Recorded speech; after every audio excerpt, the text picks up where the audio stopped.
Hello दोस्तों, मैं self Shashi Khan. आज अपने लोग बात करेंगे changes in the nerve fibres. तो जो नर्व फाइबर में चेंज होते हैं वो कितने तरीके के होते हैं अगर कोई इंजरी होती है तब। तो दो तरीके के चेंजेज होते हैं। फर्स्ट क्या होगा आपका, एक जो होगा डीजनरेटिव चेंजेज होंगे, दूसरा क्या होगा, रीजनरेशन होगा। तो डीजनरेशन जो होगा नर्व फाइबर का, उसमें अपने लोग जो देखते हैं जैसे कोई नर्व फाइबर है, उसमें क्या है, कोई इंजरी हुई, इंजरी होने पे क्या हुआ कि तो उसके अंदर क्या है, चेंजेज आएंगे, उस नर्व फाइबर में चेंजेज आएंगे, नर्व फाइबर में भी आएँगे, एक्सॉन में भी आएँगे, सेल बॉडी में भी आएँगे, पूरे नर्व फाइबर में आएँगे।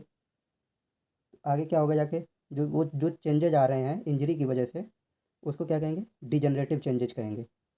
जो इंजरी हो रही है, ये इंजरी के कारण क्या-क्या हो सकते हैं, इंजरी के जो कॉजेज़ होंगे अपने, क्या होगा, एक तो obstruction of the blood flow. अगर ब्लड फ्लो वहाँ का रुक रहा है तो नर्व क्या है, कंप्रेस होगी, तो उसकी वजह से इंजरी हो सकती है। अगर कोई लोकल इंजेक्शन लगा रहे हैं, जैसे कोई आपने इंजेक्शन दिया आईएम, कोई टॉक्सिन है उसका इंजेक्शन दिया, कभी कोई भी इंजेक्शन लगाया आपने आईएम, तो उसकी वजह से जो है इंजरी नर्व में हो सकती है।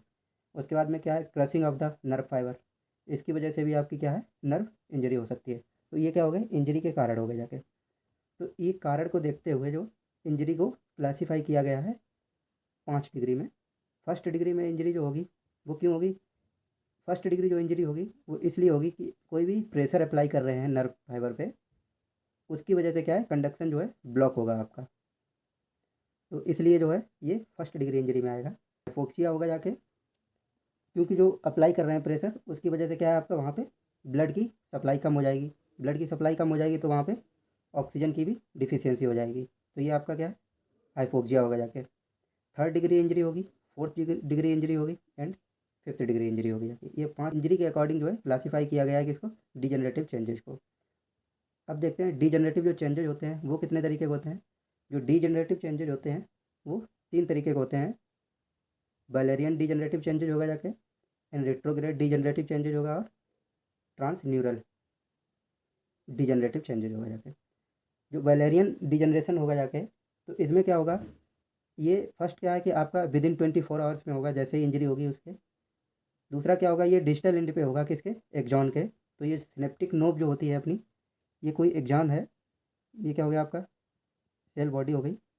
ये जो सिनेप्टिक नोब बनेगी आपकी, तो इस डिजिटल एंड पे यहाँ पे आपका क्या है, ये साइट ऑफ इंजरी होगी जाके। तो इसको क्या कहेंगे, बैलेरियन डिजेनरेशन। रिट्रोग्रेड जो डिजेनरेशन होता है, ये हमेशा क्या होगा, प्रॉक्सिमल एंड पे होगा। किसके प्रॉक्सिमल एंड पे होगा, एक्सॉन के। At proximal end of axon, एक तो यहाँ पे होगा ये चेंजेस, दूसरा कहाँ पे होगा जाके आपका, एंड सेल बॉडी। अगर यहाँ पे आ रहा है आपका चेंजेज हो रहा है, डिजेनरेटिव चेंजेज हो रहा है, तो उसको क्या कहेंगे, रिट्रोग्रेड डिजेनरेशन। ट्रांस न्यूरल में क्या होगा जाके, जो आपके एफरेंट फाइबर हैं, एफरेंट फाइबर जो हैं उसमें जो है इंजरी होगी जाके, या कट हो रहे हैं, तो वो आपका किस में आएगा, ट्रांस न्यूरल डिजेनरेशन में। तो ये क्या हो गया, आपके डिजेनरेशन के टाइप हो गए जाके, कितने टाइप के डिजेनरेशन चेंजेज आते हैं। अब देखते हैं रीजनरेशन। तो रीजनरेशन में क्या होगा जाके, आपको देखना है कि रीजनरेशन टर्म जो है ये रिफर करता है किसको, रीग्रोथ ऑफ द लॉस्ट या destroyed part of the tissue. किसी भी चीज़ का रीजनरेशन मतलब ये होता है, जो चीज़ खत्म हो चुकी है या डिस्ट्रॉय हो चुकी है, उसका क्या है, रीग्रोथ करानी है अपने को। तो उसको क्या, रीग्रोथ जो होती है, तो उसको क्या कहेंगे, रीजनरेशन, मतलब दोबारा से जनरेट होना। तो इसमें फर्स्ट क्राइटेरिया क्या होगा आपका, gap between the cut end of the nerve should not exceed 3 mm। मतलब जो नर्व कटी हुई है ना, जैसे कोई नर्व, ये एक्जॉन हो गया, ये दूसरा एक्जॉन हो गया, तो इसके बीच का जो गैप है वो 3 mm से ज़्यादा का नहीं होना चाहिए। पहला क्राइटेरिया ये हो जाएगा। दूसरा क्राइटेरिया क्या होगा जाके आपका, जो न्यूरोलीमा होगी, कवरिंग होगी जो इसकी न्यूरॉन की, वो प्रेजेंट होनी चाहिए, वो डिसअपियर नहीं होनी चाहिए। ऐसा नहीं कि आपकी न्यूरोलीमा जो है वो गायब हो गई, वहाँ पे वो होनी चाहिए, वहाँ पे इंजरी हो बट न्यूरोलीमा प्रेजेंट होनी चाहिए। दूसरा केस ये बनता है, जो न्यूरोलीमा होती है वो सीएनएस में क्या है, आपकी एब्सेंट होती है। इसीलिए जो कहा जाता है, अगर सीएनएस के आपके न्यूरॉन जो हैं एक बार डिस्ट्रॉय हो रहे हैं तो दोबारा बनते नहीं हैं।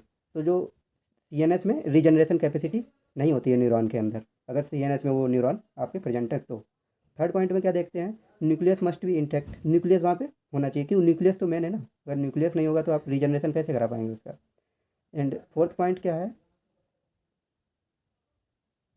फोर्थ पॉइंट जो देखेंगे अपने लोग, जो दोनों कटे हुए जो इंड होंगे, जो इंड कट होंगे, जैसे एक इंड ये हो गया एक जॉन का, दूसरा इंड ये हो गया एक जॉन का, दोनों सेम अलाइन में होने चाहिए। अगर सेम अलाइन में नहीं है तो आप उसका रीग्रोथ कैसे करा पाएंगे, रीग्रोथ कराने के लिए वो सामने होना भी तो चाहिए ना अलाइनमेंट।